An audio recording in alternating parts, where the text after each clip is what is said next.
Hello, everybody. Welcome back to Tony's podcast, Sleep Hacks and Blog. I'm very happy to have a special guest tonight, Meghla Bhardwaj.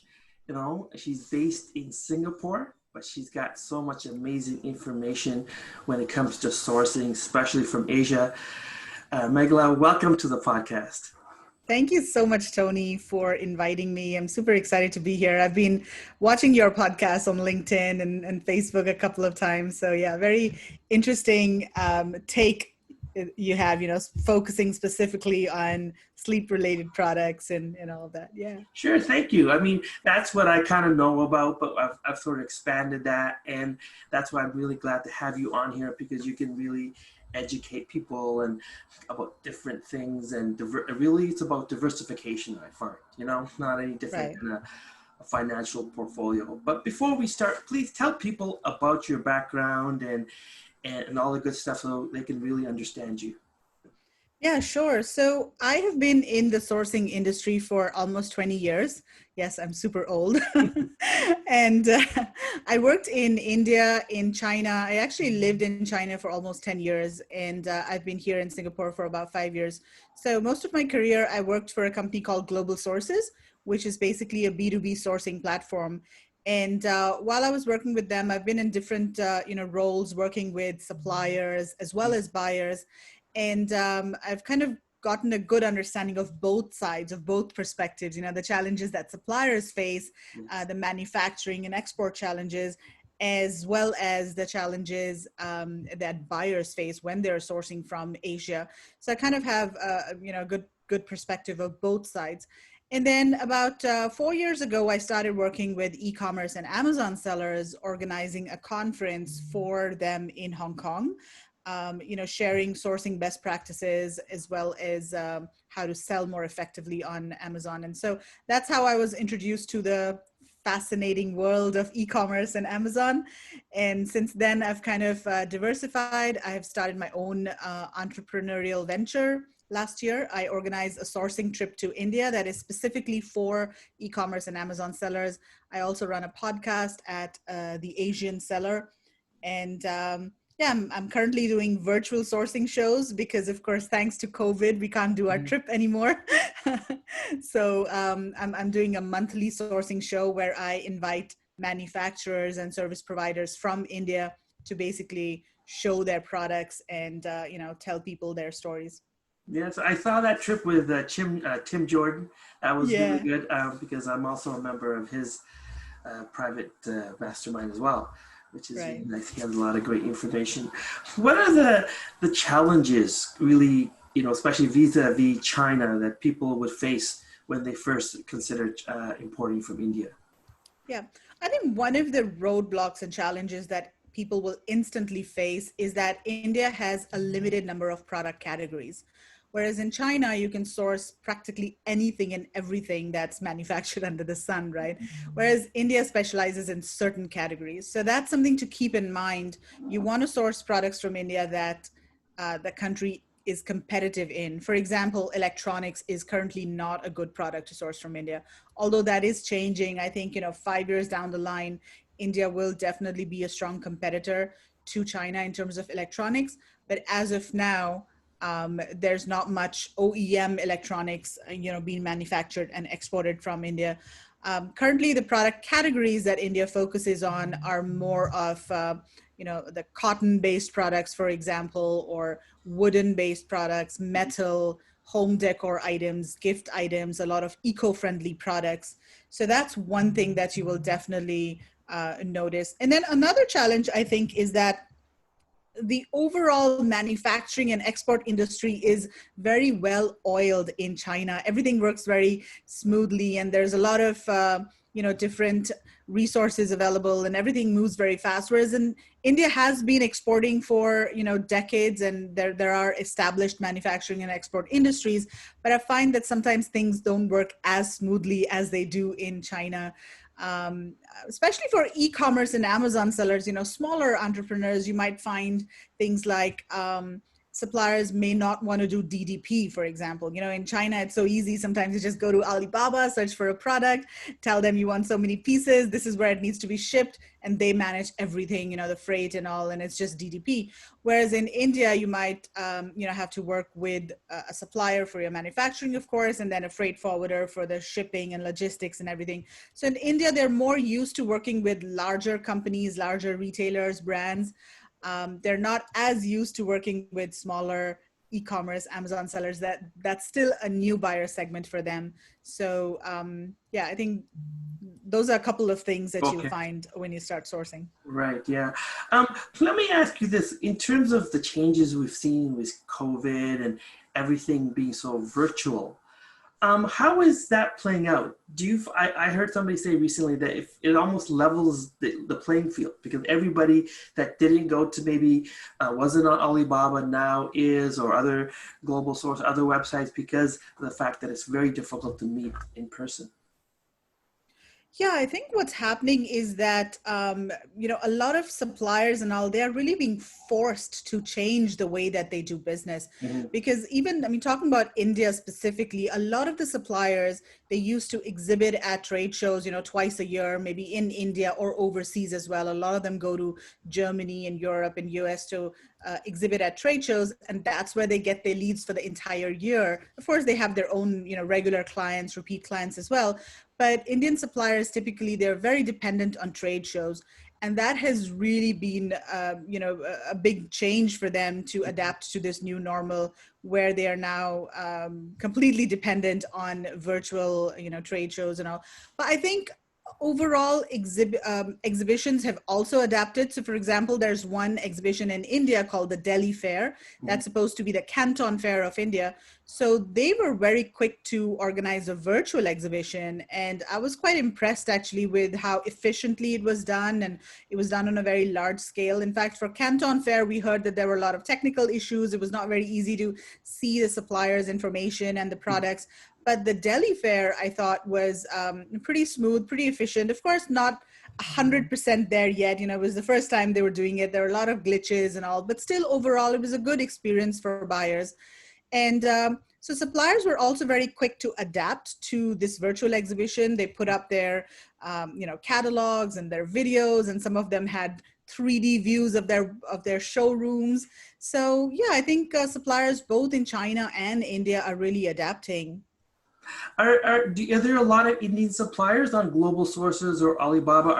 Have they adapted and gone on those websites, or is there an Indian version of an Alibaba as well? So yes, Alibaba and Global Sources actually have offices in India. So both these companies are very active in India, and they're, of course, competitors, and there's like head-to-head competition in India as well.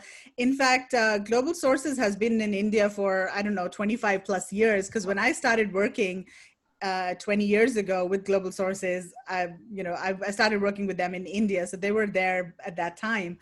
And of course, Alibaba too. So overall, Alibaba and Global Sources are very China focused. However, they do have Indian suppliers as well.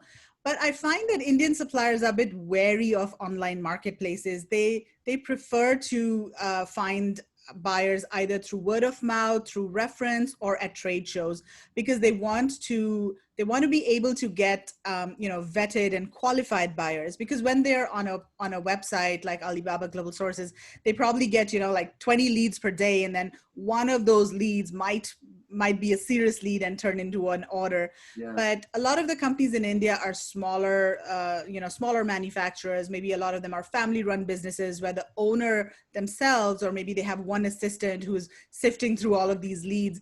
And so that's more work for them. It's not very efficient. So they prefer that kind of face-to-face interaction where they go to a trade show. They know that 80% of the buyers who come to a trade show, they're serious buyers, and they're more likely to place orders. Yeah. So that's one reason why I find that Indian suppliers are not very keen to be on these marketplaces. But definitely there are a lot of manufacturers. There's one other website called India Mart, which is the local version of Alibaba and Global Sources. However, the problem with India Mart is that it's very domestic focused. So there are manufacturers who export, but at the same time, there are also a lot of distributors and importers and wholesalers that actually cater to the domestic market. In fact, you'll find that some of them actually source products or import products from China, and then they sell them to the domestic market. So I generally advise people to stay away from India Mart as much as possible, because you'll find that there are a lot of companies there that may not be familiar with the export requirements of your market, or the standards, the certifications, Right. and generally the quality standards. Yeah, that's the one thing that did. I think people would want to know. Like, if I talk to a Chinese supplier, they may know sort of the certifications that would be required for North America versus in India, not so much, especially if they don't have experience exporting to that area of the world. That's right. And in fact, you need to avoid those types of companies that don't have experience. So in India, there are, two types of companies. Of course, India is a big domestic market. There's huge demand domestically. So there's tons of, manufacturers that produce for the local market. But there's a separate set of suppliers, you could say, that actually focus on export. So you really want to deal with the export focused suppliers that have experience in the export market.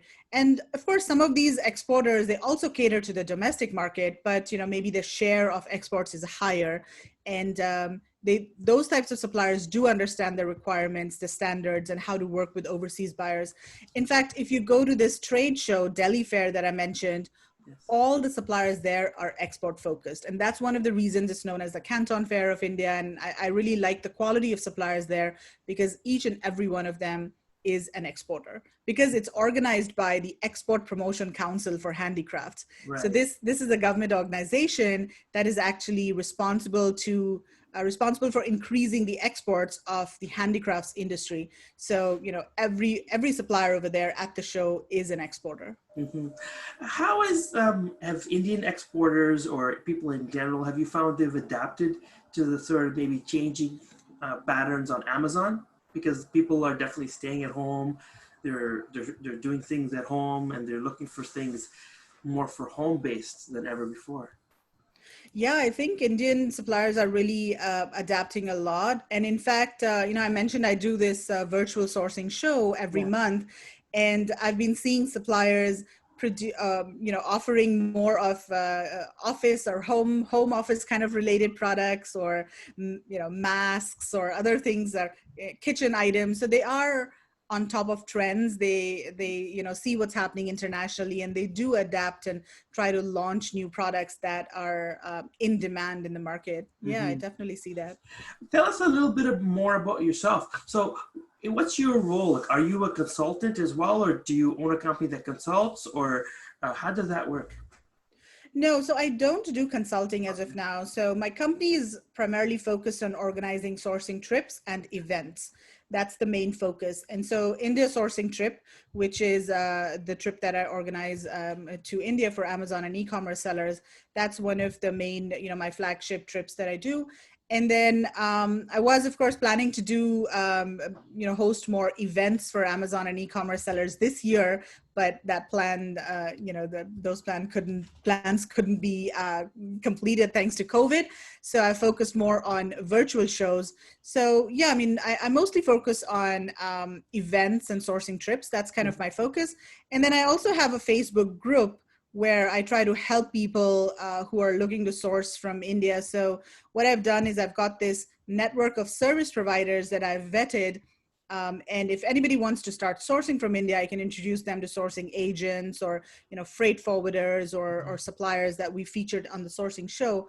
Because when I started trying to market my trip, I realized that a lot of people just were not aware of what India can produce, and what are the products that they can source from there, how exports work, and they wanted service providers. So, it just organically happened that I just had to put together this list of service providers, because people were asking for them again and again. And so, that's sort of a service that I'm providing to Amazon e-commerce sellers, just to try to help them source more effectively and safely from India. Well, that's great. Whenever we talk about India, your name always comes up among Amazon sellers, because you really know your stuff and you've got that niche. Yeah. What I was going to ask you as well is, what are you seeing in terms of, despite the hardships, is business booming in India? Like, is there a sort of a gradual shift away from China to other places? Is it busy? Yes, it is busy for sure. And I'm seeing a lot of inquiries that are coming to me personally because, I'm in the Mhm. group and all. And I see a lot of people who just, send me DMs. Hey, we want to source from India. Yeah. We don't want to source from China for whatever reason. Um, but again, what's happening is that a lot of these people don't realize that India does not manufacture a lot of, different product categories. So they have to go back to China. Basically, there is no other alternative currently, neither India or Vietnam or Indonesia, for certain kinds of products. Mhm. So for example, if it's like a plastic widget, um, no other country can make it as good as China does. So they have to go to China for those kinds of products. Again, power banks, electronics products, mobile phones, accessories, electronics accessories and all. There is no other country that currently manufactures those products. So China is the only option. But I do see, more and more people coming to India for wood products, for example, or metal, and cotton. That's a Mhm. huge category. It's growing really fast, specifically organic cotton. I see a Oh. lot of growth there. Well, I've And dealt with a few companies before, which is great. A lot of them tends to have the GOTS certification for the yeah, organic, which is great because the mhm, biggest problem I find in China is they can list anything they want, but yeah, they can even get you a fake certification. And I yeah. think in India they take it more seriously. Yes, definitely. Another category that's growing pretty fast is eco-friendly products. So I'm seeing a lot of innovation also happening in Hmm. that segment. So, for example, there are these, disposable plates, for example, made from areca palm leaves or sugarcane waste. I think there was an edible spoon that was, first produced in India a few years ago that was kind of a viral video. And yeah, other things like jute products, for example, that's also a very interesting kind of category. What Yeah. about leather based? Are you finding I know India is strong in leather. Yes, India is pretty strong in leather, and there are a couple of different product categories. So there's, of course, the fashion products, so jackets, belts, shoes, bags, wallets, those kinds of products. And then there's also equestrian products. So, things like harnesses for like horses and dog leashes and all of those kinds of products are also very popular. And in fact, there are different production hubs for each of these categories. So, for example, for fashion products, you'll find Kolkata or Chennai. Those are the hubs. Whereas for equestrian products, it is Kanpur, which is a city in North India. Yeah. That is the hub for those kinds of products. So yeah, leather products definitely. That's a big category. And in fact, when we were in India last October for India sourcing trip, we had actually visited a factory that produces leather garments, and we saw boxes for an Italian high fashion brand that were on the factory floor. Yeah. So yeah, a lot of high end, high quality leather garments coming out of India for sure. Yeah, no, that's no, that's great to know. Anything Mm. else? What you call? I wanted to ask you personally. What are your favorite highlights? Because you had a chance to travel much in India? What are the places that you've really enjoyed? Yeah, absolutely. So I grew up in India and I was, born and brought up there, educated there. I moved out in 2003. But yeah, I think one of the things that I really love is all of the hill stations in the north. So there are these beautiful little, towns and cities that are up in the mountains. And it's just, I'm not sure if you are familiar with cities like Missouri or Nainital or, Shimla, those yes, kinds, I've been to. Shimla, yeah, Manali. So those are just so beautiful, and you have these breathtaking views of the mountains over there, and you go trekking and all that. So that's beautiful. And then down south, there's Kerala, which is a beautiful state again. And there's the backwaters of Kerala are pretty famous, and there's you can hire a houseboat over there and just kind of drift on the river in a houseboat. Well, you know what? If those sourcing trips come back, I'm definitely on board if we can extend it. Yeah.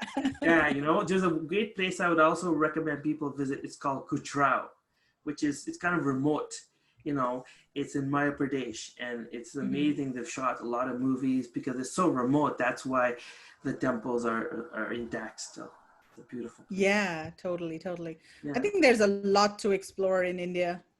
Yeah. I last time I went 2 years ago, I went to what's that place? The Janta Laura Caves. I don't know if you've ever Mm-hmm. been there, but Yeah, no, it I was haven't been there. okay. Mm-hmm. It just blew my mind. I had no idea that Buddhism was so big in India thousands of years ago. Mm. Those are actually Buddhist caves, which is very interesting. Right. Yeah. Yeah, definitely India has such a rich history, and every state that you go to has unique products and a unique story in itself. Just to give an example, there is this one company that we are going to feature on this week's virtual India sourcing show. Uh, They produce products that are made by tribals in a state called Bihar. okay. So yeah, and yeah, those are such interesting products. So these are tribal people Yeah. that are still living in their rural kind of Yeah. life. They're still not living in cities and all. They're still in their villages, and they're kind of practicing their tribal cultures and everything. Yeah. And they have a very distinct style of painting and producing these home decor and gift items.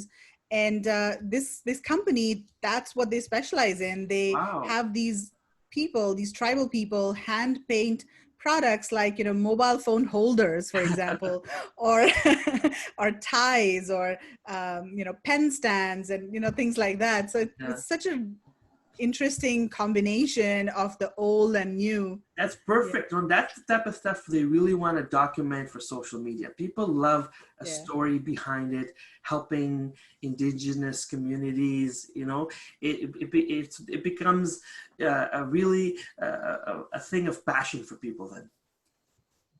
Yeah, totally agree. In fact, there are just so many such stories. In India, what happens is there are a lot of clusters, and by clusters, I mean there are these areas, specific areas where there are these people that specialize in a particular type of craft or a particular type of manufacturing a certain type of product, and those clusters, many of them have been really specialized in that craft, and that craft has been passed down from one generation to another. Mm-hmm. And the father teaches the son, that sort of stuff. So there are just so many of these stories. For example, the city of Moradabad, that specializes in metal products, and a lot of brass products as Yeah. well. And they have been doing that for like hundreds of years. And it's kind of evolved to such an extent now that they're exporting their products, but they used to make products for the Britishers Mm-hmm. when India was under the British rule. And then So similarly, there's yeah, I'm sorry to interrupt you. I was going to ask you, when yeah. people are considering importing from India, should they go through the same types of procedures like anywhere else, like getting it's like inspection companies widely available and freight forwarders and all that? Yeah, I think overall the procedure is pretty much the same as it is in China. You just need to vet your companies more carefully. It's a bit more difficult to find the right manufacturer in India just because they're not that easily accessible Yeah. as they are in China. In China, I guess 80% of the suppliers are on Alibaba, but not so in India. So you've got to be a bit creative to find the right factory. And but once you find the right factory, then the process is pretty much the same. You get samples, you place an order, you get your purchase order, your contracts in place and everything. Yeah. And then there are inspection companies, of course. So Kima, for example, QIMA, previously Asia Inspection, they have offices there. Mm-hmm. And they conduct inspections at the same price as they do in China, which is around $300 per man day. And then there's also V Trust, which is actually a Chinese owned company, but they have offices in India, and they conduct inspections in India as well. And there are also local inspectors that you can hire that cost less than these other bigger companies. Mm-hmm. And then, of course, there's also freight forwarders. So you deal with a separate freight forwarder, Yeah. and there are specific freight forwarders that understand the Amazon kind of requirements. So you want to make sure that you're choosing the right freight forwarder and you're asking them beforehand whether or not they understand Amazon's requirements, and especially if you have to, send different products to different, fulfillment centers, the freight forwarder must be able to handle that. Also, if you are not based in the US and you need an IOR to import products into the US, the freight forwarder should be able to handle that as well. So there are, companies that are familiar with the process. So just make sure you're choosing the right company. Perfect. Yeah. Before we ask, I want to ask people, tell people how to contact you. One quick question, which is really interesting, is what is the sort of political issue with India and China going forward? How do you see that playing out? Will that affect both countries economically, the political sort of dispute that they're having? It might. You never know. I mean, with these kinds of things, you really don't know where they will go, how fast they might escalate, or they might just kind of fizzle out. You never know what kind of happens. But there is definitely a lot of tension right now. I can say that between India and China, and I'm sure you're aware that India has banned TikTok, for example, and a lot of other Chinese apps as well. And there was some tension, along the border.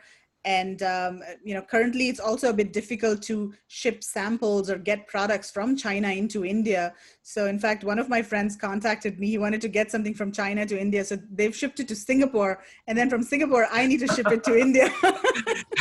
So you're the freight forwarder. I'm the freight forwarder, yeah. So I've got a side business now. But yeah, so there is currently some tension between India and China, and of course between China and the US as well. A lot of trade tension there. So let's see how it plays out. I mean, no one can really predict where it will be, but yeah, that's something to keep an eye on for sure. For sure. So what's the best way for people to contact you? So the best way for people to contact me and learn more about what I do is to join my Facebook group. So you can search for Sourcing from India, Amazon FBA Private Label. That's the name of the group. Join the group, and we've got a lot of resources. I've got a free ebook that I give to everybody who joins the group that gives an overview of how to source from India. And also all of the resources that I mentioned are included in the ebook as well. So if you want to get started sourcing from India, you can do that. Also check out the trip at indiasourcingtrip.com. Perfect. Thank you for appearing, and we'll talk to you soon.